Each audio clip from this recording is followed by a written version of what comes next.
யோவான் எழுதின சுவிசேஷம் 8ஆம் அதிகாரம் 36ஆம் வசனம்.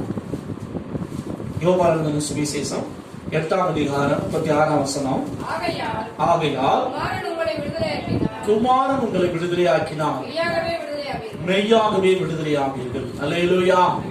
இந்த நாளில் ஆவியானவர் தாசியோடு உங்கள் மத்தியிலே சொல்ல விரும்புகிற தேவனுடைய வார்த்தை என்னவென்றால் விடுதலை ஆவீர்கள். என்னென்ன காரியத்திலே கர்த்தர் இன்றைக்கு நமக்கு விடுதலை தரப்போகிறார் என்பதை தான் நாம் இன்றைக்கு ஆவியானவர் தாசியோடு தியானித்து நாம் ஜெபிக்க போகிறோம். ஆண்டவர் இன்றைக்கு இந்த செய்தியின் முடிவில் உங்க வாழ்க்கையில என்னென்ன காரியத்துல விடுதலை தேவையோ ஆண்டவர் அந்த செய்தி கொடுக்கும் பொழுதே உங்களை விடுதலையாக்குவதை நீங்கள் காண போகிறீர்கள். குறிப்பா கர்த்தர் சொல்லி அனுப்பின காரியம் என்னவென்றால், முதலாவது பாவத்திலிருந்து கர்த்தர் நம்மளை விடுதலையாக்க விரும்புகிறார். இரண்டாவது பிசாசின் போராட்டத்திலிருந்து கர்த்தர் நம்மளை விடுதலையாக்க விரும்புகிறார். மூன்றாவது கர்த்தர் நம்மளை நோயிலிருந்து விடுதலையாக்க போகிறார். ஆண்டவர் சித்தமா நமக்கு நேரம் இருக்குன்னா தொடர்ந்து பல காரியங்களை நம்ம பார்ப்போம். இந்த மூன்று காரியங்களை நாம் இப்பொழுது ஆவியானவர் தாசியோடு தியானிக்க போகிறோம். 32ஆம் வசனத்திலிருந்து வாசிங்கள் பார்க்கலாம். சத்தியத்தையும் அறிவீர்கள், சத்தியம் உங்களை விடுதலையாக்கும் என்றார். அவர்கள் அவருக்கு பிரதித்திரமாக, நாங்கள் ஆபிரகாமின் சந்ததியாய் இருக்கிறோம்,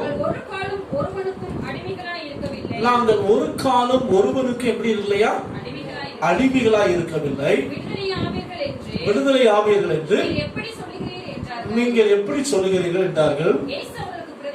இயேசு அவர்களுக்கு பிரதித்திரமாக, பாவம் செய்கிறவன் எவனும் பாவத்துக்கு அடிமையாய் இருக்கிறான் என்று மெய்யாகவே மெய்யாகவே உங்களுக்கு சொல்லுகிறேன். அடிமையானவன் என்றைக்கும் தேவனுடைய சமூகத்தில் நிலைத்திருக்க முடியாது.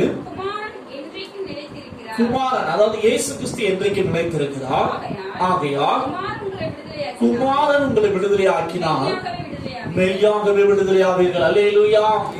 ஆண்டவராகிய இயேசு கிறிஸ்து மட்டும்தான் ஒரு மனிதனை எதிலிருந்து விடுதலை தர முடியும்னா பாவத்திலிருந்து விடுதலை தர முடியும். இயேசு இந்த உலகத்துல வாழ்ந்த நாட்கள்ல அன்றைக்கு இருக்கிற யூதர்களை பார்த்து சொன்னார், சத்தியத்தையும் அறிவீர்கள், சத்தியம் உங்களை விடுதலை ஆக்கும் என்று சொன்னார்கள். அப்படி சொன்ன உடனே யூதர்கள்லாம் சொன்னாங்க, நாங்க யாருக்குமே இப்ப அடிமையா இல்லையே அப்படின்னு சொல்லி சொன்னாங்க. ஆனா உண்மையின்படி பார்த்தா அன்னைக்கு இயேசு இந்த உலகத்துல வாழ்ந்து கொண்டிருந்த நாட்கள்ல யூதர்கள் ரோமர்களுக்கு அடிமையிலா இருந்தார். ரோமர் அரசாங்கம் தான் அப்பொழுது யூதர்களை என்ன செய்து கொண்டிருந்தா அரசாட்சி செய்து கொண்டிருந்தது. ஆனாலும் அவங்க சொல்றாங்க, நாங்க யாருக்கு அடிமை அல்ல, நாங்க ஆபிரகாமின் குடும்பம். யூதர்களுக்குள்ள ஒரு பெருமை, என்ன பெருமைனா நாங்கள் ஆபிரகாமுடைய சந்ததி. ஏன் ஆபிரகாமுடைய சந்ததி அவங்க பெருமை பாராட்டினாங்கன்னா, மோசே மூலமாக கர்த்தர் வேத புத்தகத்தையே மனிதனுக்கு என்ன செய்திருக்கிறார், கொடுத்திருக்கிறார். அந்த வேத புத்தகம் அதிகபட்சமா எழுதப்பட்டது யாரை கொண்டு அப்படின்னு கேட்டீங்கன்னா யூதர்களை கொண்டுதான் கர்த்தர் என்ன செய்தார்னா தேவன் எழுதியிருக்கிறார். அல்லேலூயா. அது மாத்திரமல்ல, யூத வம்சத்துல தான் இயேசு கிறிஸ்துவை என்ன செய்கிறார், பிறக்கிறார். அதனால இந்த யூதர்களுக்குள்ள பாத்தீங்கன்னா வேத வசனமே எங்கள் மூலமா தான் வெளிப்பட்டு இருக்கிறது, தேவன் எங்கள் சந்ததியை தான் தெரிந்தெடுத்திருக்கிறார் அப்படின்னு சொல்லி அவங்களுக்குள்ள ஒரு பெருமை. ஆனா அவ்வளவுக்கான பெருமை உடையவர்கள் வாழ்க்கையில தனிப்பட்ட வாழ்க்கையில பாவத்தில் அடிமைத்தனத்தில் அவர்கள் காணப்பட்டார்கள்.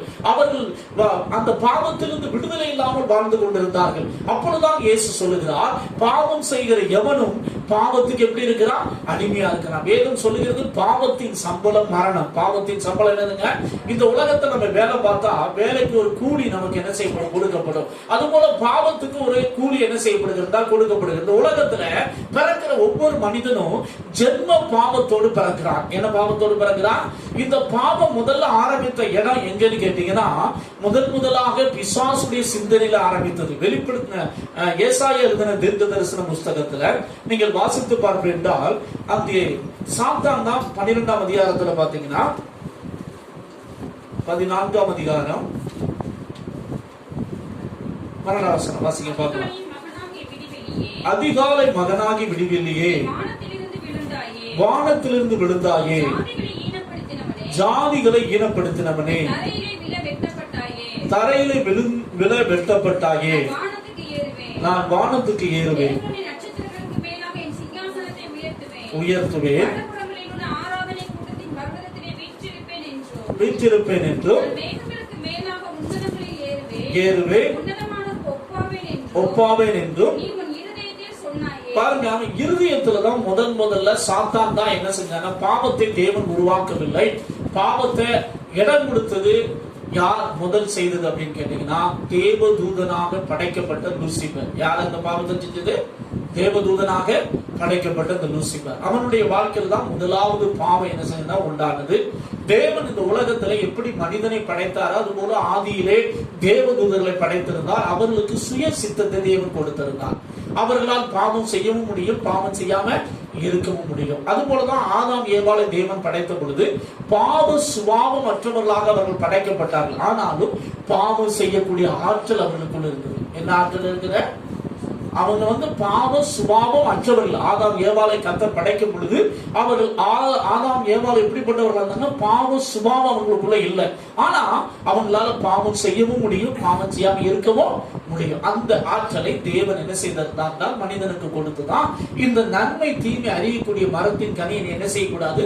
புசிக்க கூடாது. இதை புசிக்கும் நாளிலே நீங்கள் என்ன செய்வீர்கள்? சாகவே சாவீர்கள் அப்படின்னு கர்த்தர் சொன்னார். சாவு என்றால் என்னன்னா பிரிவு என்ற அர்த்தம். என்ன பிரிவு?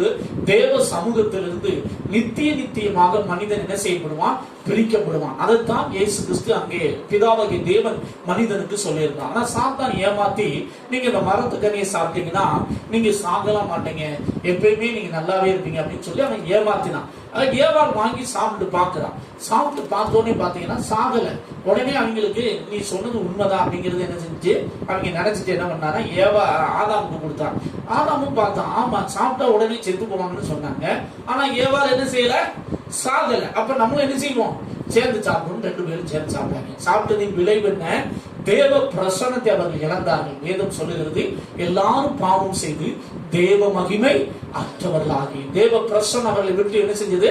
விலகி போச்சு. தேவ பிரசன்னம் ஒரு மனிதன் வாழ்க்கையில் இருக்கும் பொழுதுதான் சந்தோஷம், சமாதானம், நிம்மதி கிடைக்கும். இப்ப பாவத்தின் விளைவு என்ன அப்படின்னு கேட்டீங்கன்னா தேவ பிரசன்னத்தை விட்டு அவன் என்ன செய்யப்பட்டான்? விலக்கப்பட்டான். தேவன் ஏதேன் தோட்டத்தை விட்டு அவர்கள் என்ன செய்தாங்கன்னா வெளியேற்றினதை நாம் பார்க்க முடியும். வேதத்துல பாவம் என்ற வார்த்தை முதலாவது எங்க வருதுன்னா ஆதியாகமம் 4ஆம் அதிகாரம் 17ஆம் வசனத்துல வருது. வாசிங்க பார்க்கலாம். ஆதியாகமம் 4ஆம் அதிகாரம் 17ஆம் வசனத்தை வாசிப்போமாக.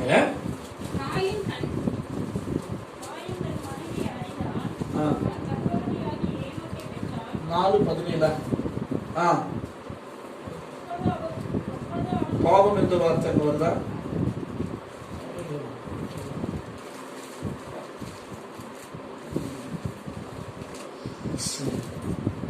இன்னொரு வசனம் வாசிங்க பார்க்கலாம். ஆதியாகமம் 7ஆம் வசனத்துல நீ நன்மை செய்தால் மேன்மை இல்லையோ. அப்ப வேதத்துல முதல்ல 4ஆம் அதிகாரம் 7ஆம் வசனத்துல என்ன வருது? பாவம் பாவம் என்ற வார்த்தை வர்றதை பார்க்கணும். அதுபோல ஆதியாகமம் 18ஆம் அதிகாரத்துல 20ஆம் வசனத்திலையும் பாவம் என்ற வார்த்தை வருகிறதை நம்ம பார்க்க முடியும். பாவத்தினுடைய விளைவு என்ன அப்படின்னு கேட்டீங்கன்னா நித்தியமாக மனிதன் என்ன செய்வானா? பிரிக்கப்படுவான். ஏசாயா எழுதின தீர்க்க தரிசன புஸ்தகம் 59ஆம் அதிகாரம் 1ஆம் வசனம் வாசிங்க பார்க்கலாம். ஏசாயா இதோ ரட்சிக்க கூடாதபடிக்கு கர்த்தருடைய கை குறுகி போகவும் இல்லை, கேட்க கூடாதபடிக்கு அவருடைய செவிகள் மந்தமாகவும் இல்லை. உங்கள் அக்கிரமங்களே உங்களுக்கும் உங்கள் தேவனுக்கு நடுவாக பிரிவினை உண்டாக்குகிறது.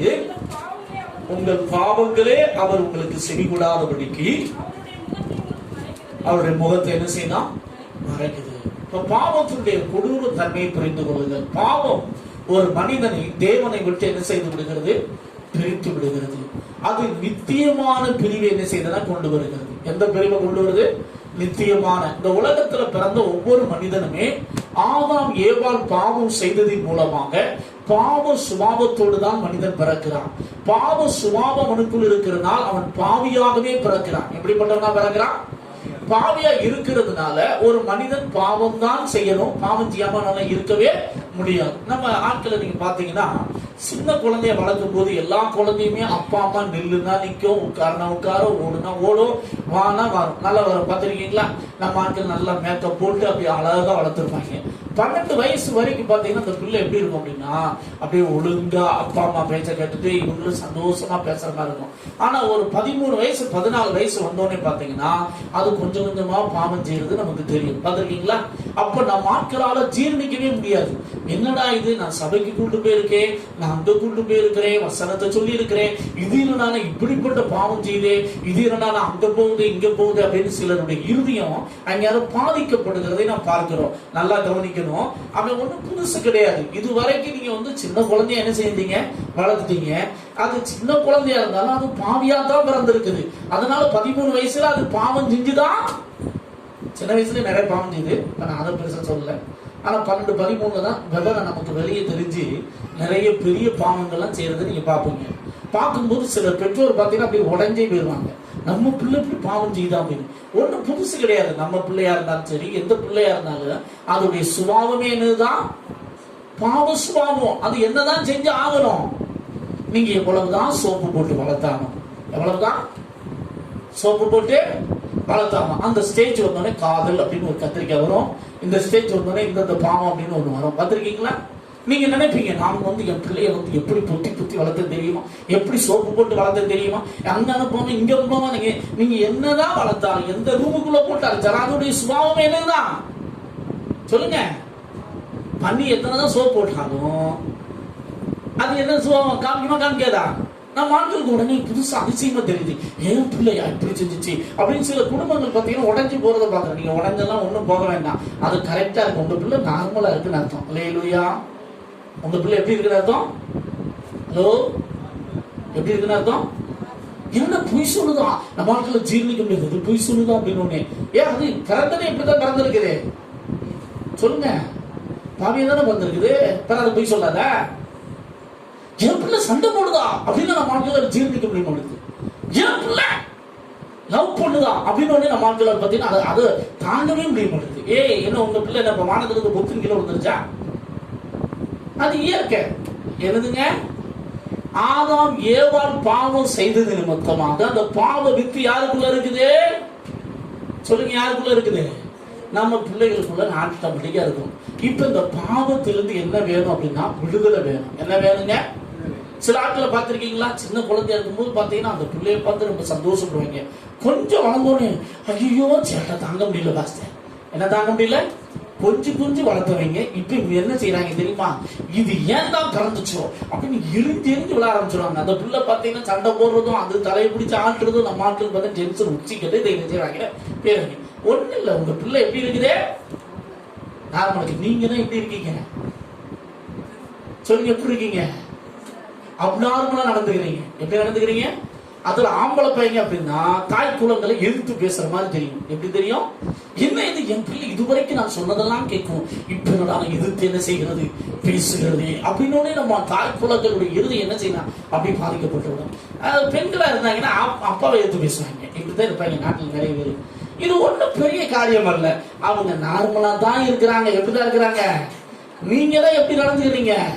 அப்நார்மலா நடந்துக்கிறீங்க. இன்னமும் நம்ம பிள்ளைக்கு பாவமே ஒண்ணுமே தெரியாது, நம்ம பாவம் இல்லாம வளர்த்துட்டு அது இயற்கையே என்னதான் பாவத்தின் வித்து அதுக்குள்ள என்ன செய்யப்பட்டிருக்கிறது, விதைக்கப்பட்டிருக்கு. நீ என்னதான் சோப்பு போட்டாலும் அதால பாவத்தை மாற்ற முடியாது. பாவம் மாற்றணும் அப்படின்னா அதுக்கு ஒரு வழி இருக்குது. அந்த சோப்பு தான் இயேசுவின் ரத்தம். அல்லேலூயா.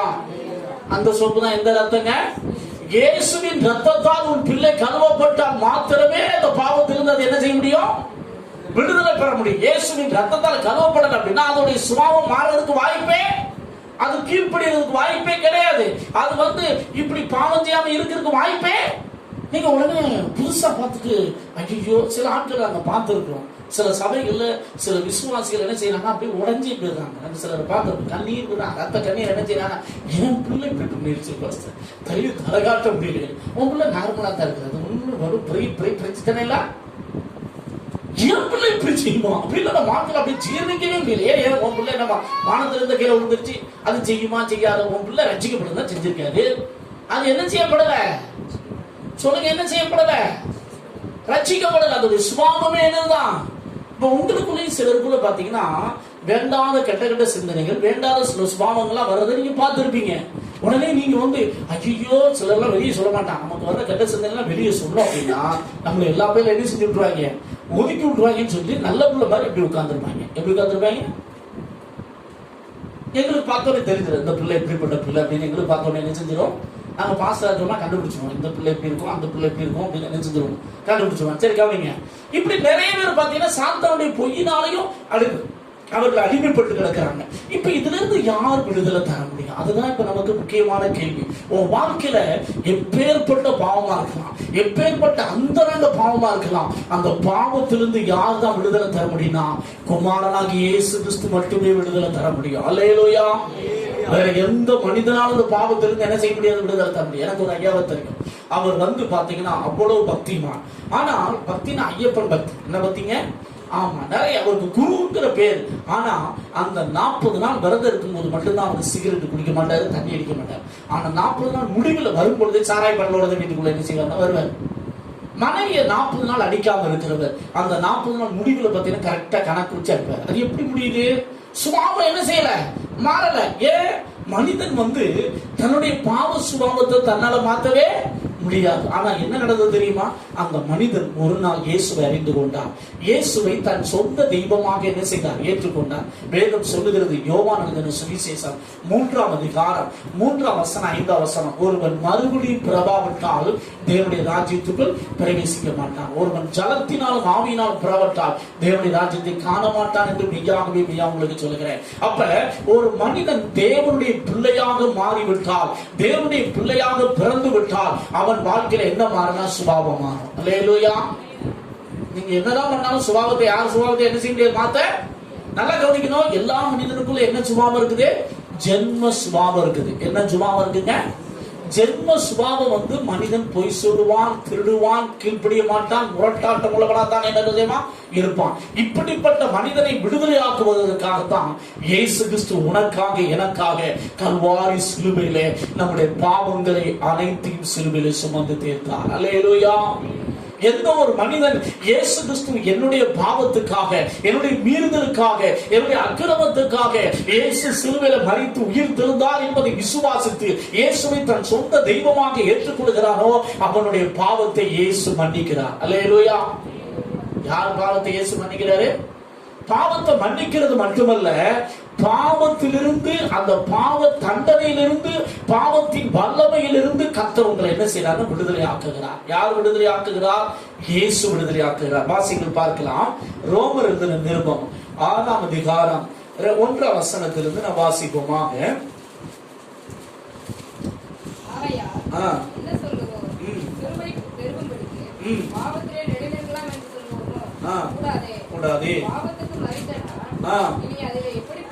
பாருங்க, பாவத்துக்கு நம்ம என்ன செய்யணும் அப்படின்னா, இப்ப இந்த உலகத்துல நல்லா கவனிக்கணும், நமக்கு எதிரிகள் யாருன்னு கேட்டா முதல் எதிரி பாவம். முதலாவது எதிரி என்னங்க? பாவத்துக்கு பவர் இருக்குது. பாவத்துக்கு என்ன இருக்குங்க? நல்லா கவனிக்கணும். உங்க பிள்ளைங்க ஒரு சின்ன பாவம் உடனே அதிர்ச்சி எல்லாம் அடையாதீங்க. என்ன ஆகாதீங்க? நிறைய பேருக்கு அதிர்ச்சி ரிப்போர்ட் ஆயிருது. என்ன ரிப்போர்ட் ஆயிருது? இதுவரைக்கும் நம்ம இப்படித்தானே வளர்த்தோம், இது எங்க இருந்து போய் சொல்லுது, இவனுக்கு எப்படி இப்படி வாய் திறக்கிறான், இதுவரைக்கும் அப்ராணி சப்ராணி போல இருந்தாலே இப்ப எப்படி திறக்கிறான் அப்படின்னு நம்ம அட்டாக் ஆகிற மாதிரி இருக்குது. ஹலோ, உங்க பிள்ளை இங்கதான் பிறந்திருக்குது, ஆதாம் ஏவாளுடைய சுபாவத்துல தான் பிறந்திருக்கு. ஒன்றும் பெரிய புதுசெல்லாம் கிடையாது. அதனால வாயை திறந்தா என்னதான் வரும் சொல்லுங்க? என்னதான் வரும்? 10 வயசு வரைக்கும் நீங்க ஏமாத்தி சோப்பு போட்டு வச்சுக்கலாம். எத்தனை வயசு வரைக்கும்? 10 வயசு வரைக்கும் சோப்பு போட்டு அது நில்லு, நான் நில்லு, உட்காரும், ஓடுனா ஓடும், ஆடுதான் ஆடும். சரிதானா? ஆனா அதுக்கு பிறகுதான் அதனுடைய இயற்கை சுபாவம் என்ன செய்யும், வெளிப்படும். அந்த இயற்கை சுபாவம் அழியணும். இயற்கை சுபாவம் என்ன செய்யணுங்க? அழியணும். அப்படின்னா என்ன செய்யணும்? பாவத்துக்கு பவர் இருக்குது. பாவத்துக்கு ஒரு மனிதன் சாக வேண்டும். பாவத்துக்கு என்ன செய்யணுங்க? இந்த உலகத்துல நம்ம செத்துட்டோம் அப்படின்னா பாவம் நம்மளை மேற்கொள்ள முடியாது, பிசாசு நம்மளை மேற்கொள்ள. இந்த உலகத்துல சாத்தானுக்கு பவர் இருக்கா இல்லையா? சாத்தானுக்கு பவர் இருக்குது, நோய்க்கு பவர் இருக்குது, பாவத்துக்கு பவர் இருக்கு, மனிதர்களுக்கு பயம் இருக்கு, பவர் இருக்குது, இயற்கைக்கு என்ன இருக்குது, பவர் இருக்குது. இது எல்லாமே அப்பப்பைக்கு மனிதனை போட்டு என்ன செய்யுதுன்னா தாக்குது. இப்ப இது நம்மளை என்ன செய்யக்கூடாது? தாக்கக்கூடாது. தாக்கக்கூடாது அப்படின்னா சாராயம் என்னை தாக்கக்கூடாது, சிகரெட் என்னை தாக்கக்கூடாது, எந்த பாவம் என்னை தாக்கக்கூடாது பாஸ்டர் அப்படின்னா செத்த டெட் பாடிக்கு முன்னாடி கொண்டு போய் வைங்க, அது தாக்குமா? சொல்லுங்க. செத்த டெட் பாடிக்கு முன்னாடி கொண்டு போய் பாவத்தை வச்சா தாக்குமா? செத்த டெட் பாடிக்கு முன்னாடி போய் பிசாசு தாக்குமா? செத்த டெட் பாடிக்கு முன்னாடி மனுஷனை போய் வச்சா தாக்குமா? எதுவுமே நடக்காது. அப்ப ஆண்டவர் என்ன சொல்றாருன்னா, நீ சாகணும் அப்படிங்கிறாரு. சாகணும் என்னது, நான் நசத்துக்கு சாகுறேன் அப்படி அல்ல. இயேசு கிறிஸ்து விசுவாசித்து மனம் திரும்பி முழுக்கு ஞானஸ்நானம் எடுக்கும் பொழுது, என்ன ஞானஸ்நானம் எடுக்கும் போது, முழுக்கு ஞானஸ்நானம் எடுக்கும் போது என்ன நடக்கும் அப்படின்னா, நீங்கள் பாவத்துக்கு மரித்து விட்டீர்கள். அல்லேலூயா. நீங்க எதுக்கு மரிக்கிறீங்க? இதுவரைக்கும் உன்னை ஆட்கொண்டிருந்த பாவ சுபாவத்துக்கு நீங்க என்ன செய்றீங்க? சாகுறீங்க. அல்லேலூயா.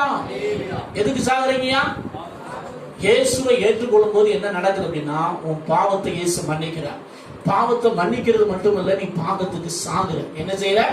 செத்தாதான் பாவத்தை ஜெயிக்க முடியும். சாகுற அப்படின்னா நம்மளால என்ன செய்ய முடியாது.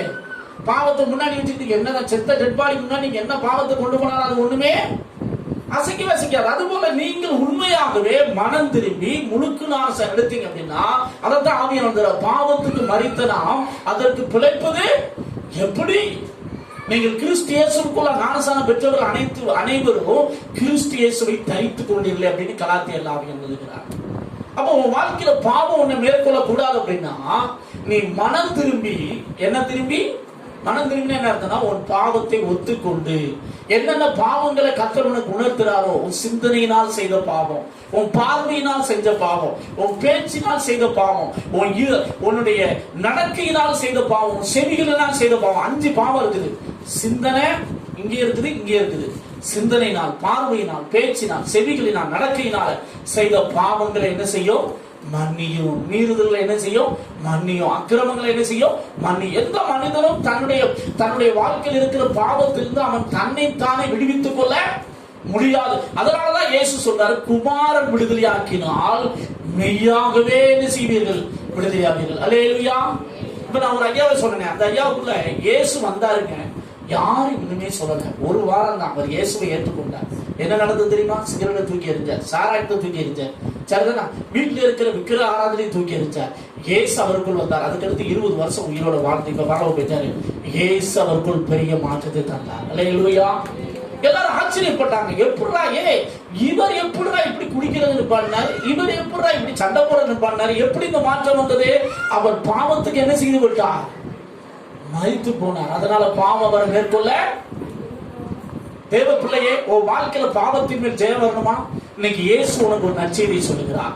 நீ இயேசு கிறிஸ்துவை மனம் திரும்பி விசுவாசித்து உண்மையாகவே நீ முழுக்கு ஞானஸ்நானம் எடுத்திருந்தா, என்ன ஞானஸ்நானம் எடுக்கணும்? முழுக்கு ஞானஸ்நானம் யார்கிட்ட எடுக்கணும்னா, முழுக்கு ஞானஸ்நானம் எடுத்து பாஸ்டர் எடுக்கணும். யார்கிட்ட எடுக்கணும்? நிறைய பேர் பாஸ்டர்ஸ் முழுக்கு ஞானஸ்நானம் எடுக்க முடியும். அப்படிப்பட்ட நான் பாஸ்டர் எடுத்தா அந்த கதையில செய்யாது, கதைக்கும் சேராது, கத்திரிக்காயும் சேராது. ஒரு முழுக்கு ஞானஸ்நானம் பாஸ்டர் முழுக்கு ஞானஸ்நானம் செய்யணும் எழுத்தீங்க அப்படின்னா, உண்மையை சொல்றேன், பாவம் உங்களை என்ன செய்ய முடியாது, மேற்கொள்ள. தொடர்ந்து வாசிங்க பார்க்கலாம். பாவத்துக்கு மாதிரி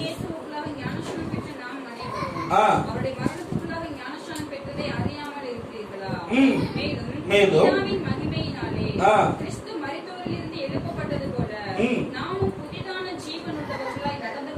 நமக்குள்ள இப்ப என்ன ஜீவன் வருதுன்னா, புதிய ஜீவன் வருது. அல்லேலூயா. அது என்ன ஜீவனா? கிறிஸ்துவின் சுபாவம். யாருடைய சுபாவம்? நான் உங்களுக்கு சொன்னேன், ஜென்ம சுபாவம் ஒன்று சொன்னேன், பாத்தீங்களா?